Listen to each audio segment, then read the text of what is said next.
Sebelum kamu melangkah, kenali dulu siapa yang melangkah.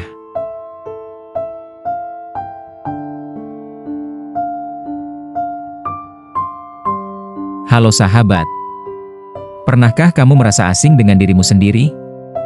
Seperti sedang hidup, tapi tak benar-benar tahu untuk apa. Menjalani rutinitas, tapi hati terasa kosong. Dipenuhi pencapaian, tapi tetap merasa hampa. Itu bukan karena kamu gagal, tapi karena satu hal. Kamu belum sepenuhnya mengenal siapa dirimu yang sebenarnya. Dalam dunia yang sibuk ini, kita sering dibentuk oleh harapan orang lain. Oleh standar sosial. Oleh tekanan. Lama-lama, kita lupa, siapa aku? Apa yang sebenarnya aku inginkan? Apa jati diriku? Narasi ini akan membimbingmu melalui 10 bab pencarian jati diri, dari yang paling dasar, hingga menemukan makna terdalam dari hidupmu sendiri.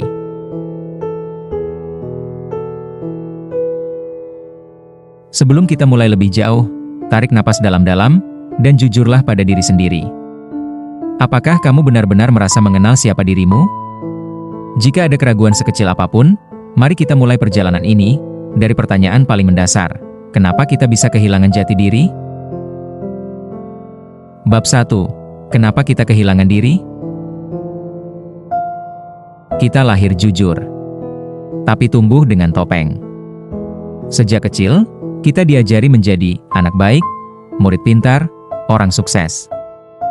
Tapi jarang diajari menjadi diri sendiri. Di bab ini kita akan bahas bagaimana lingkungan membentuk persepsi diri kita. Apa itu identitas palsu yang sering tak kita sadari? Kenapa banyak orang sukses secara luar, tapi hancur secara batin? Kalau selama ini kamu merasa berjalan tapi tak tahu kemana, bisa jadi kamu belum pernah duduk dan bertanya, siapa sebenarnya aku? Sekarang kita tahu bahwa banyak dari kita kehilangan arah karena terlalu lama hidup dalam harapan orang lain. Tapi di balik itu, ada kesalahpahaman besar yang sering kita bawa, bahwa jati diri adalah label, jabatan, atau status. Padahal, bisa jadi, itu semua bukan kamu. Yuk, kita lanjut ke bab 2. Kita bahas kenapa jati diri bukanlah sekadar label. Bab 2, jati diri bukan label. Banyak orang mengira jati diri adalah profesi, gelar, harta, jabatan. Tapi semua itu bisa hilang dalam sekejap. Di bab ini kamu akan belajar perbedaan antara peran dan jati diri. Mengapa kamu tetap berharga, bahkan ketika tidak berhasil. Bagaimana menilai diri bukan dari luar, tapi dari dalam. Setelah kita tahu jati diri bukan label, sekarang saatnya menyelam ke dalam. Mari kita mulai bertanya yang lebih penting.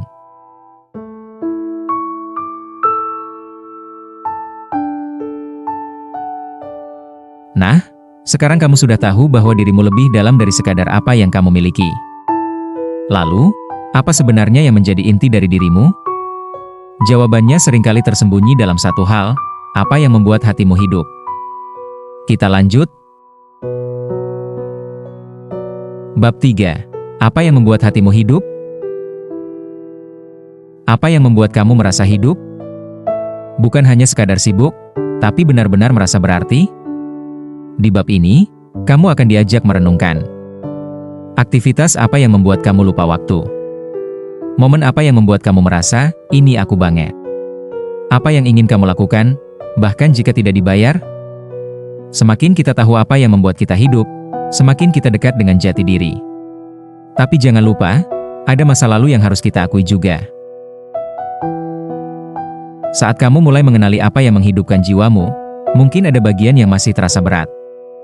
Kadang kita sulit bergerak maju karena masih terikat dengan masa lalu. Jadi, sebelum melangkah lebih jauh, kita perlu berdamai dengan luka yang belum selesai. Yuk, kita masuk ke bab 4. Bab 4. Berdamai dengan masa lalu.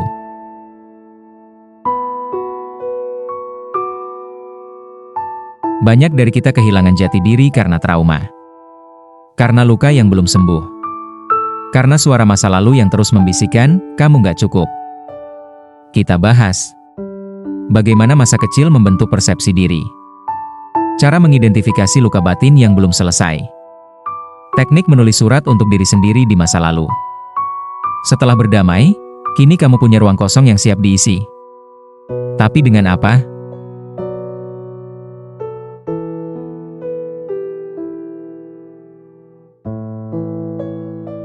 Sekarang, setelah kita berdamai dengan masa lalu, hati kita mulai punya ruang. Ruang untuk bertanya, apa yang benar-benar penting bagiku? Inilah saatnya mengenali nilai-nilai yang jadi kompas hidupmu. Mari kita lanjut ke bab 5. Bab 5. Nilai-nilai pribadi, kompas diri. Nilai hidupmu adalah kompas. Tanpa nilai, kita mudah terombang-ambing oleh dunia. Di sini, kamu akan mengenali nilai inti hidupmu. Contoh, kejujuran, kebebasan, kasih sayang. Menyadari ketika kamu hidup bertentangan dengan nilai itu. Membangun keputusan berdasarkan nilai, bukan tekanan. Kalau nilai sudah kamu temukan, sekarang waktunya memutuskan, apa visi hidupmu?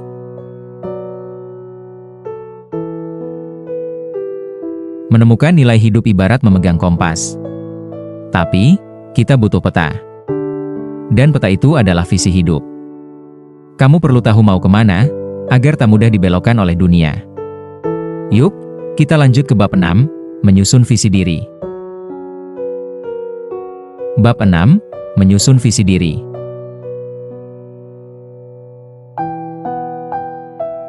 Visi bukan tentang jadi orang kaya, tapi jadi pribadi yang kamu dambakan. Siapa dirimu dalam 5 tahun lagi? Apa warisan hidup yang ingin kamu tinggalkan? Kamu akan belajar cara menyusun peta hidup pribadi. Menentukan visi yang selaras dengan nilai dan hati. Bedakan impian sejati dan impian hasil tekanan sosial.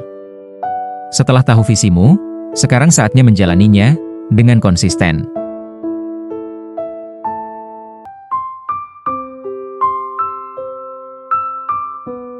Visi tanpa keberanian untuk menjadi otentik akan tetap jadi angan. Dunia bisa memaksamu jadi orang lain. Tapi hanya kamu yang bisa memilih untuk hidup sebagai dirimu sendiri. Sekarang saatnya belajar untuk hidup autentik, bukan pura-pura. Kita lanjut ke bab 7. Bab 7. Hidup autentik, bukan pura-pura.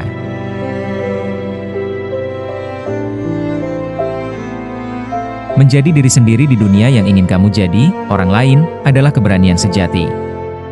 Di bab ini kamu akan belajar cara berkata tidak tanpa rasa bersalah. Menyatakan isi hati dengan jujur. Berani tampil beda dan tetap tenang. Hidup autentik bisa terasa sepi. Maka kamu butuh dukungan dari lingkungan yang tepat. Tapi menjadi diri sendiri itu tidak selalu mudah. Apalagi jika kamu dikelilingi oleh orang yang tidak mendukungmu. Karena itu, penting sekali memilih siapa yang ada di sekitarmu. Yuk, kita bahas di bab 8, membangun lingkaran yang sehat. Bab 8, membangun lingkaran yang sehat.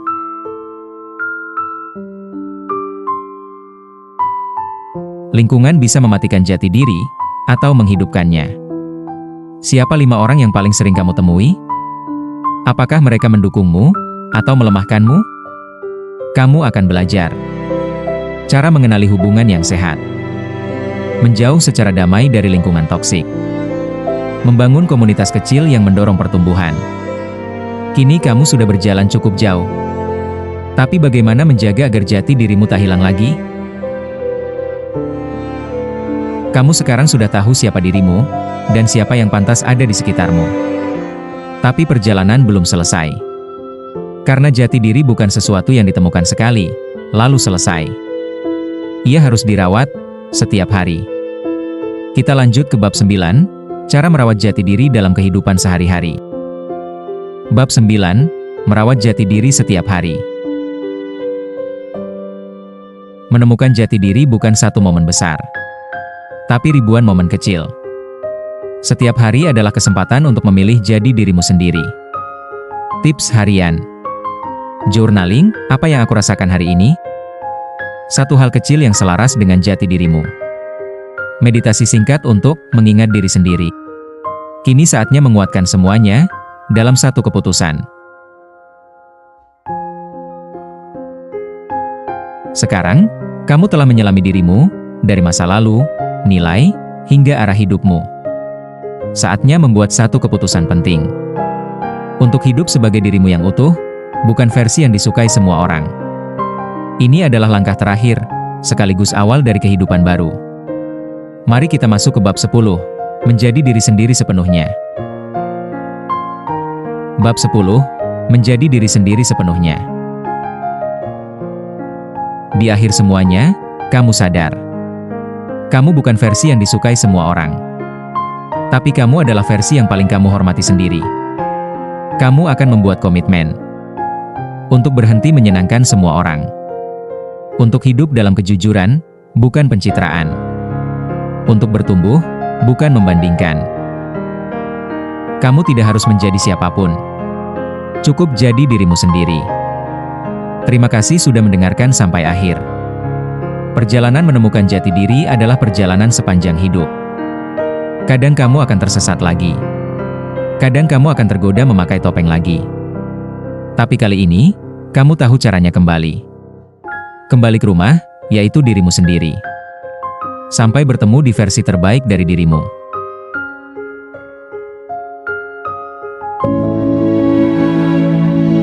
Kalau kamu sedang merasa kosong, bingung, atau kehilangan arah, video ini untukmu. Jangan lupa subscribe dan nyalakan lonceng, karena kita akan terus eksplorasi topik seperti ini.